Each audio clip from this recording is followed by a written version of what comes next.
It's going to be fast and furious, and Danny, even for the drivers, it's still going to be pretty hot inside those cockpits. Not as hot as earlier, but still warm. Yeah, we can see from earlier the air temperature was 35 degrees at the track at an unbelievable 55 degrees.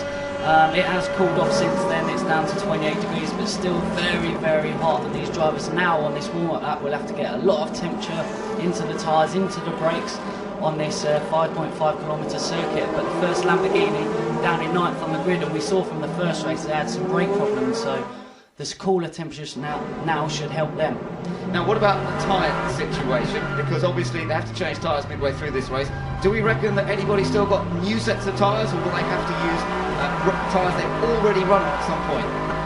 Well, I think we're going to find a mixture, really. Some teams use them in qualifying, some teams would have gambled on the first race trying to get them higher up on the grid. So I think you'll find some teams will have new tyres to bolt on halfway through, in between obviously the 25-minute and 35-minute driver change bracket, and some people are going on scrubs. Okay, well, that's something to keep an eye on as well. We're on board the Peter Kopp's Lamborghini. This is a car that definitely suffered brake problems and ended up putting them out of the race, but it was quick. Before that, he was running competitively top 5. We saw he got passed by Romain Grosjean, but the car was going well. Peter Kopp's a very experienced driver, lots of touring car experience, as well as some 7 years of driving Lamborghinis in various different types of competition, including FIA GT, Lamborghini Trophy as well. So he knows those cars inside out. So under the pace car here at the moment, they have to stick to a speed of around 70 kilometers per hour. So that's why the guys are still moving them around aggressively, trying to, as you say, build up a little bit of heat, a little bit of extra warmth into the tyres, into the brakes as well. Make sure everything's ready for them when they head down into that first turn. Now, Danny, in that first race, we did see an incident in turn 1. What do you reckon? Can we get it through cleanly this time? Yeah, well, Miguel Ramos on cold tyres spun into the first corner on cold tyres. Just got it a bit wrong, braked too late, lost the rear, and that's where he made contact with Thomas Enger's at Aston Martin. So, yeah, with the cooler conditions now, they have to work the tyres even harder. And I mean, this is the big race now. This is where the points are at. You need to be in the top 8. So I think, yeah, there might be some incident. Well, let's wait and see, because the cars are gradually making their way around the lap. It is a rolling start, remember, as it was earlier. There's track temperatures, confirmation now that the track temperatures come down a little bit more, actually. It's down to 36, so now that it's got that bit darker.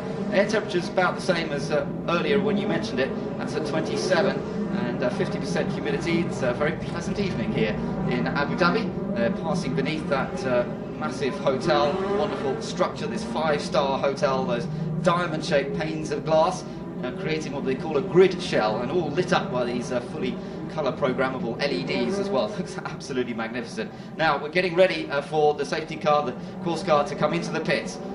Building up now towards the start of the first event that will score championship points big time here. The GT1 World Championship about to get underway for real. They've done their qualifying race. It's now time to go racing to get that first pit win of the season. They come out of the final corner. Lights green, away we go. And who's going to get the best start? Down towards the first corner. It's Ford GT versus Maserati. Thomas Mutch in the Ford GT. And he's defending. And there's a bit of a look up there from the young driver, Aston Martin. And that causes problems behind as well. Some people having to run a little bit wide. But so far, have they made it? Somebody going very slowly in the background. We're riding on board with Andrea Bertolini. He's in second place. But a good start from the pole man, Thomas Mutch. And those two have actually made just a little bit of a break there. They've managed to get ahead. There's Ricardo Zonta. He's gone well. He's come up pretty quickly there from his position on the grid, so that's impressive. And they're all still busy sorting themselves out for position. What's that yellow Corvette? That was the earlier race winner, remember, and it's already on a charge, Danny. Yeah, as they exit turn 7 now onto the back straight, the 1.2 kilometre back straight, and he's got a great run. Let's have a look at the top speed difference between the two cars. There's not much in it, is there, but the Corvette has the advantage. So Andy Zuber, that is, getting the advantage and going past the number 9, Alexis of Makabiki. And look at these guys all in behind. Oh, are they all going to squeeze through? No, there's contact between Nissans. The Nissans hit each other, the two separate teams. Oh, and there's more drama on the exit as well.